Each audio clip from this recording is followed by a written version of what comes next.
Muy buenas para todos mis amigos de las redes sociales. Hoy nos encontramos en la ciudad de Medellín, nada más y nada menos que con Gloria Escobar Gaviria. Gloria Escobar Gaviria es la hermana preferida de Pablo Escobar Gaviria, mi tío Pablo. La verdad que me siento hoy demasiado contento de poder estar al lado de la persona que siempre me abrió las puertas de su casa cuando yo venía de Manizales. El sitio donde yo llegaba a pasear era a la casa de mi tía y la verdad que me siento hoy bastante contento de poder estar en la casa de ella hablando un poco de lo que nadie sabe, que son esas anécdotas espectaculares de Pablo Escobar Gaviria. Porque se podrá decir todo lo que ustedes quieran de Pablo, se podrá encontrar todo lo que ustedes quieran de Pablo en las diferentes redes sociales, en YouTube, en donde ustedes deseen.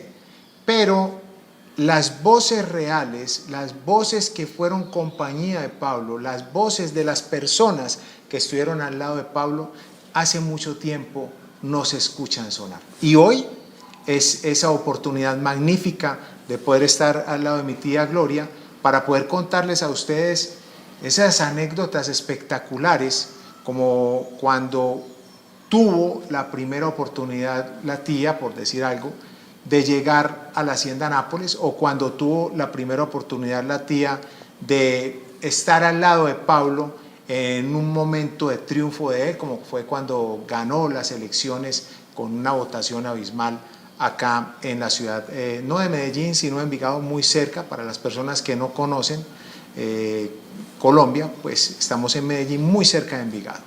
Bueno, hoy efectivamente estamos en Envigado, directamente en la casa de mi tía. Soy Escobar.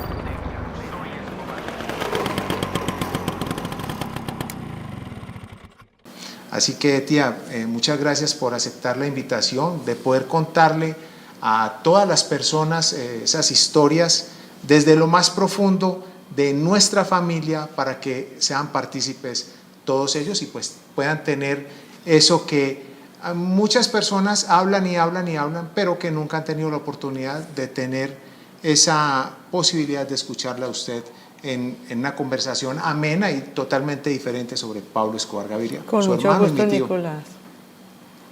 Tía, entrando un poco en materia, haciendo ese recuerdo de años atrás, ¿cuál es la primera imagen y en qué época que a usted se le viene a la cabeza de Pablo Escobar Gaviria? ¿Cuál es la primera imagen? Desde que estábamos niños. Compartimos muchas cosas juntos. Exacto, pero en ese momento, ¿cómo lo estaban jugando? ¿Estaban discutiendo? Porque hay algo que lo deja uno marcado de esa imagen que está metida dentro del cerebro de uno. Como éramos prácticamente de la misma edad, casi, entonces a mí me tocaba jugar con Pablo y con Roberto. Entonces, ese recuerdo. ¿Y de Luis Fernando? Luis Fernando me tocó cargarlo, yo estaba muy pequeña, pero lo cargaba. Para los que no saben, Luis Fernando Escobar Gaviria fue nuestro primer tío que muere un 24, amanecer 25 de diciembre de 1977 en una quebrada que se llama La Yurá, acá en Envigado, Antioquia. Iba a cumplir 19 añitos al 25. Iba a cumplir 19 años solamente. Tía, de esa época, ¿qué recuerda de Luis Fernando? Luis Fernando era un hermano muy querido. Yo trabajaba en las oficinas de ley, le gastaba todo el sueldo, me lo cobraba para dormir conmigo. Le tenía que pagar todas las noches para que durmiera conmigo. ¿Pero por qué sentía miedo en No, ese a él momento? le gustaba mucho la plata. Entonces me decía, yo duermo con usted, pero si me paga. Entonces yo le gastaba lo que fuera para que durmiera conmigo.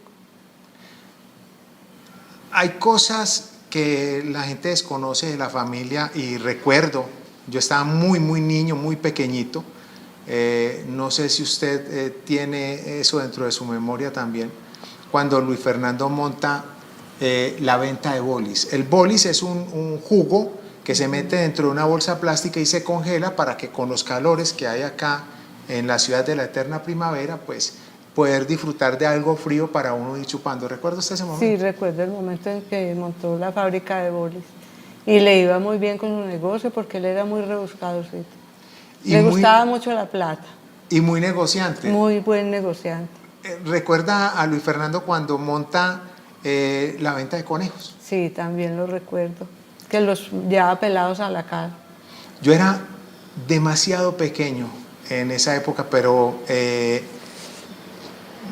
yo tengo recuerdos muy intactos desde cuando era muy niño hasta el 17 de mayo de 1993, que es cuando me secuestran. Ya de ahí en adelante mi memoria no vuelve a ser la misma. No tengo la capacidad hoy en día, por decir algo, de recordar un número telefónico, una dirección o una placa de un carro. Pero esos momentos magníficos al lado de mi familia, que antes donde nosotros vivíamos, para llegar hasta donde vivía mi abuela, era prácticamente un paseo, porque era larga el espacio para uno venir desde donde vivía mi padre con mi madre, en un sitio que se llama La Floresta. Y entonces se venía uno desde La Floresta hasta Envigado. Entonces uno recuerda ese viaje en el bus para poder llegar hasta donde mi abuela Hermilda. Y recuerdo también en esa época que mi abuela hacía los disfraces, hacía Bolsos, pintaba los costuras bolsos para sostenernos, con cuero. porque no le alcanzaba con el sueldo de profesora. Tía, ¿usted tiene algún recuerdo de la época cuando llegó la chusma a matarlos a ustedes en una escuela donde mi abuela trabajaba? Sí, yo me acuerdo, estábamos muy pequeños y mi mamá nos dijo que quédense quietecitos, que el niño Jesús de Atocha nos va a salvar. Y ella se puso a rezar y al momentico la chusma se fue.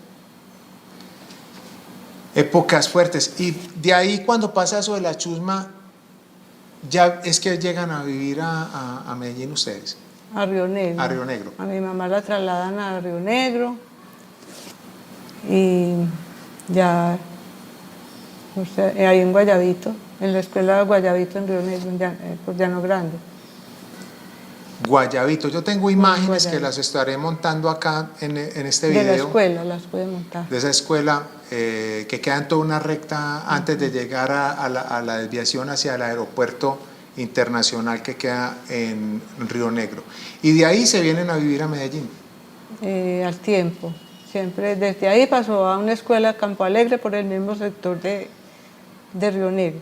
Ajá. Y de ahí la trasladaron a Medellín. Tía, ¿usted A una dónde? escuela en Santo Domingo Sabio. Allá le tocó. Santo Domingo Sabio. De profesora, sí. Y en ese proceso, usted, cuando llegan a Envigado, ¿usted estudia en Envigado? ¿O ya había...? Cuando llegamos a Envigado, a mí me tocó trabajar desde los 15 años para colaborarle a mi mamá. Porque anteriormente, bueno, para los que no lo saben, Pablo tenía que caminar largas extensiones de tierra para poder llegar hasta el sitio donde estudiaba, y esto es lo En Río magnífico, Negro, sí. exactamente en Río Negro, y esto es lo magnífico de la historia de Pablo Emilio Escobar Gaviria, que es de ir a estudiar sin zapatos a convertirse en el hombre más multimillonario Rico del mundo. Por eso es que yo siempre digo que es solamente la capacidad y lo que usted se trace dentro de su mente, ahí va a llegar usted. Pablo siempre dijo que iba a ser el hombre más rico del mundo y lo cumplió. Y siempre dijo, prefiero una tumba en Colombia a una cárcel en Estados Unidos, y también lo cumplió. Tía, a los... Perdóname ese cuento. El día de la graduación de Pablo de bachiller, nosotros todavía éramos muy pobres y mi mamá le compró el trajecito en un almacén que se llamaba El Pobre Luis acá en Medellín, que nunca se me olvida. Que ese traje se lo regala Lo regaló a otro. a otra persona. Y entonces Pablo se gradúa, mi abuela hace un esfuerzo monumental para poderle comprar el traje para la graduación. ¿Y qué pasa, tía, con el traje del tío? Como a los 2 días lo regaló, que porque ya no lo necesitaba. Y siempre pensando en los demás, porque lo hubiese podido dejar para él, para seguirlo utilizando, pero Pablo también era una persona que no disfrutaba para absolutamente nada colocarse una corbata. Entonces, para él es Perdóname, Nicolás, te voy a contar cómo se graduó.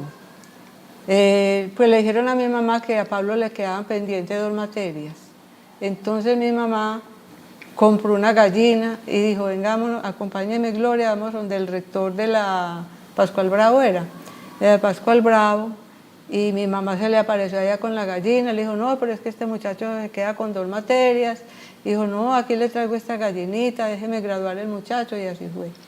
O sea, Pablo Escobar se gradúa por medio de una gallina. Por medio de una Algo gallina. histórico, es lo que yo siempre digo, que no es lo mismo uno escuchar a las demás personas de la calle que escuchar a la misma familia de uno y sobre todo entablar un diálogo como lo estamos haciendo en este momento, pues para que sean ustedes partícipes de esas anécdotas familiares, o sea, de esa vida que pasa en ese momento.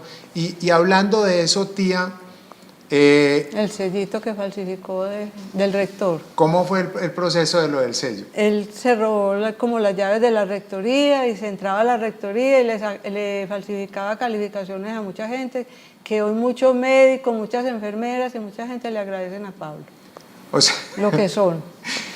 no tenían la capacidad para poder... Del bachillerato lo hacían pues en un segundo. O sea, Pablo lo que hacía era hacer todo el proceso, Exactamente, hacía el proceso. graduar a la gente y cobrar con por sello hacer. y firma del rector. Dios mío, bendito. Miren, esas son cosas que ni siquiera yo sabía. Yo esta historia que está contando en este momento mi tía Gloria, que lo digo con todo el orgullo de todas mis tías, es la tía que yo más quiero.